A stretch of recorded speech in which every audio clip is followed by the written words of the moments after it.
जंग।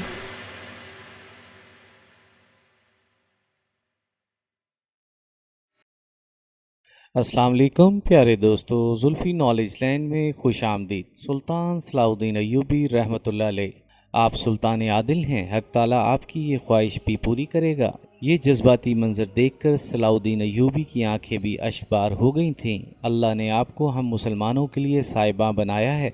मुझे यकीन है कि आप तादे सलामत रहेंगे और बैतुल मुक़द्दस की फ़तह आप ही के ज़रिए क़यादत होगी। ये कोई नहीं जानता कि कल क्या होगा। खिलाफ तवक्का आज सुल्तान नूरुद्दीन जंगी का लहजा बहुत उदास था। अगर वो मंजर देखने से पहले मेरी आंखें बुझ जाएं और मैं ज़ेरे खाक सो जाऊं, जब तक कि तसलीस का आखिरी बंदा भी इस अर्ज़ मुक़द्दस की हदूद से बाहर ना निकल जाए। तसलीस के बंदों से सुल्तान आदिल की मुराद ईसाई थे, जो आज भी 3 खुदाओं को मानते हैं। बस यही मेरी आखिरी नसीहत है और यही वसीयत।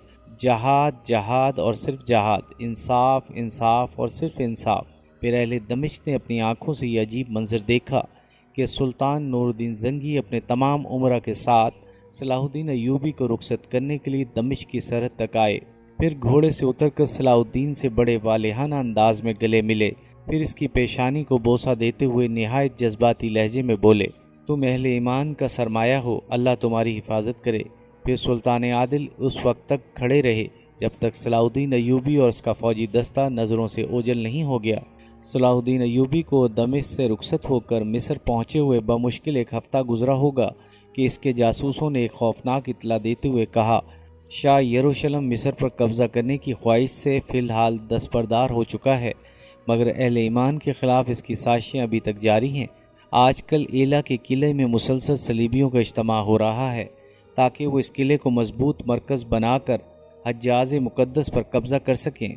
हज्जाज़ मुक़द्दस का जिक्र सुनकर सलाहुद्दीन अय्यूबी के चेहरे पर शदीद अज़ियत और कर्ब का रंग उभर आया।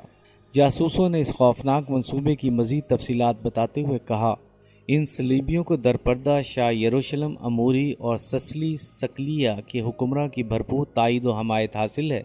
अगर फौरी तौर पर इसका तदारुक नहीं किया गया तो बहुत ज़्यादा मुश्किलात पैदा हो सकती हैं। ये खबर सुनकर सलाहुद्दीन अय्यूबी ने एक दिन की भी ताख़ीर नहीं की। मिस्र का इंतज़ाम अपने वालिद के सुपुर्द किया और एक लश्कर जराल लेकर अस्कलान और रमला की तरफ बढ़ा। एलिया के रास्ते में ये दोनों शहर एक आहनी दीवार की हैसियत रखते थे। इस दीवार को गिराए बगैर सलाहुद्दीन अय्यूबी एलिया तक पहुंच नहीं सकते थे। फिर भी इसने बंदगान खुदा का खून बहाने से गुरेज किया और दोनों शहरों के ईसाई हुक्मरानों के नाम एक खसूसी पैगाम भेजा। अगर इस्लामी लश्कर को अस्कलान और रमला से गुजरने के लिए राहदारी दी गई तो फिर मेरा और तुम्हारा कोई झगड़ा नहीं, मैं तुम्हारे इलाके से चुपचाप गुजर जाऊंगा, और अगर तुमने मज़ाहमत की तो फिर शमशीर ही तुम्हारी तकदीरों का फ़ैसला करेगी। अस्कलान और रमला के ईसाई हुक्मरान जानते थे कि अगर सलाहुद्दीन अय्यूबी का लश्कर इनके इलाकों से गुजर गया तो फिर इसका हदफ एलिया के सिवा कोई दूसरा मुकाम नहीं होगा। इसलिए इन दोनों ने सलाहुद्दीन अय्यूबी के इस पैगाम का जवाब बड़े जारहाना अंदाज में दिया और आमादा जंग हो गए। अस्कलान और रमला के ईसाई हाकिमों का ख्याल था कि वो अपने इलाकों में मजबूत भी हैं और महफूज भी। फिर आखिर इन दोनों मकामात पर एक खूनरेज़ जंग हुई जिसमें मैदान सलाहुद्दीन अय्यूबी के हाथ रहा। बेशुमार ईसाई फ़ौजी कत्ल हुए जिसके नतीजे में ये दोनों शहर सलीबी फितनागरों से पाक हो गए। आम बाशिंदों से सलाहुद्दीन अय्यूबी ने कोई तारुज़ नहीं किया और सुलह पसंद ईसाइयों को अमान बख्शी गई। सलाहुद्दीन अय्यूबी का यह तर्ज़ अमल देख कर ईसाइयों की बड़ी तादाद मुसलमान हो गई। फिर वो मर्द मुजाहिद बहर अहमर की तरफ बढ़ा जिसके शुमाली हिस्से पर खलीज अकबा वाक़ है, और यही ईसाइयों का मजबूत तरीन किला एलिया है जो इस वक्त इस्लाम के ख़िलाफ़ साजिशों का मरकज़ बना हुआ था। जैसे ही सलाहुद्दीन अय्यूबी की फ़ौज एलिया के करीब पहुंची, सलीबी सिपाही मैसूर हो गए। इनके पास कई साल का सामान रसद मौजूद था, इसलिए वो बड़े इत्मीनान के साथ किला बंद हो गए। एलिया के ईसाइयों का ख्याल था कि सलाहुद्दीन अय्यूबी ज़्यादा दिन तक महासरा जारी न रख सकेगा और आखिर तंग आकर मिस्र की तरफ लौट जाएगा, मगर सलाहुद्दीन अय्यूबी ने खैमाजन होते ही अपने जंगी माहिरीन से खुले अल्फाज में कह दिया था, मैं नाकाम वापस जाना भी नहीं चाहता और ज़्यादा दिन तक इंतज़ार भी नहीं कर सकता। तमाम जंगी माहिरीन सलाहुद्दीन अय्यूबी के फ़ैसले पर हैरान थे। इनकी समझ में ऐसी कोई चाल ना आ रही थी कि जिसके ज़रिए इंतहाई मुख्तसर वक्त में इस जंग का नतीजा बरामद हो सके। आखिर इस महासरे के कई माह गुजर गए। اسلامی لشکر نے اپنی منجنیکوں سے قلعے کی فصیلوں پر مسلسل سنگ باری کی، مگر دیواریں اتنی مضبوط تھیں کہ شگاف تو کجا ان میں ہلکی سی دراڑ بھی نہ پڑ سکی۔ اس دوران صلاح الدین ایوبی سخت اذیت میں مبتلا تھا۔ اگر وہ ایلیا کا محاصرہ اٹھا کر واپس چلا جاتا تو یہ احساس اسے سکون سے جینے نہیں دیتا کہ صلیبیوں کی یہ سازش حجاز مقدس کے حوالے سے کیا گل کھلائے گی، اور اگر زیادہ دن تک محاصرہ جاری رکھتا تو یہ اندیشہ اس سے مضطرب کر رکھتا کہ اس کی عدم موجودگی میں کہیں مصر اندرونی شورشوں کی لپیٹ میں نہ آ جائے۔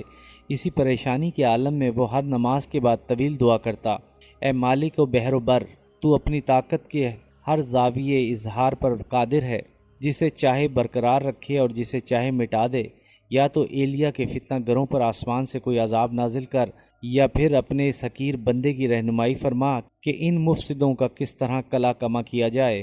بالآخر ایک رات صلاح الدین ایوبی سویا تو اس نے دیکھا کہ شاریہ خیمے میں داخل ہوتی ہے اور انتہائی پرسکون لہجے میں کہتی ہے، یوسف، حضرت عمر بن العاص رضی اللہ تعالیٰ عنہ کا طریقہ اختیار کرو، حق تعالیٰ تمہاری مراد پوری کر دے گا۔ گھبرا کر صلاح الدین ایوبی کی آنکھ کھل جاتی ہے، وہ ادھر ادھر دیکھتا ہے مگر شاریہ کہیں نظر نہیں آتی۔ پھر نیند کا خمار زائل ہوتے ہی اسے اندازہ ہو جاتا ہے کہ اس نے خواب دیکھا ہے، مگر وہ خواب بے مقصد نہیں تھا۔ صلاح الدین کو فوراً ہی وہ تاریخ ساز واقعہ یاد آ گیا۔ یہ حضرت عمر فاروق رضی اللہ تعالیٰ عنہ کا زمانہ خلافت تھا، جب مسلمان روم پر حملہ آور تھے، مگر رومی فوج قلعہ بند ہو کر اطمینان سے بیٹھ گئی تھی۔ محاصرہ نے اس قدر طول کھینچا کہ 6 ماہ گزر گئے اور جنگ کا کوئی نتیجہ برآمد نہیں ہوا۔ مجبوراً اسلامی سپہ سالاروں نے حضرت عمر رضی اللہ تعالیٰ عنہ کو پوری تفصیل لکھی اور محاصرہ جاری رکھنے کے لیے 10,000 تازہ دم فوج بھیجنے کی درخواست کی۔ اس خط کے جواب میں حضرت عمر فاروق رضی اللہ تعالیٰ عنہ نے مشہور صحابی حضرت عمر بن العاص رضی اللہ تعالیٰ عنہ کو بھیج دیا، اور ساتھ ہی یہ بھی تحریر کر دیا، تمہیں 10,000 فوج نہیں، صرف حضرت عمر بن العاص رضی اللہ تعالیٰ عنہ کی ضرورت ہے، انشاءاللہ یہ تنہا تمہارا مسئلہ حل کر دیں گے۔ حضرت عمر بن العاص رضی اللہ تعالیٰ عنہ نے روم پہنچتے ہی 2-4 دن تک شہر کے گرد و نواح اور قلعے کی ظاہری حالت کا جائزہ لیا۔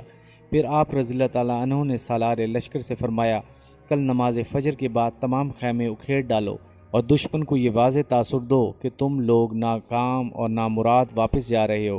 رومی حکمران نے بڑی مسرت کے ساتھ مسلمانوں کی واپسی کا منظر دیکھا۔ پھر اس نے اپنے کچھ جاسوس لشکر اسلام کے تعاقب میں روانہ کیے۔ ان جاسوسوں نے 20-25 میل تک اسلامی فوج کا پیچھا کیا۔ پھر انہوں نے واپس آ کر اپنے حکمراں کو اطلاع دی کہ واقعتاً لشکر اسلام جا چکا ہے، اب اس کے لوٹنے کا کوئی امکان باقی نہیں۔ اس مصدقہ اطلاع کے بعد قلعے کے دروازے کھول دیے گئے۔ پورا شہر 6 مہینے سے ویران پڑا تھا۔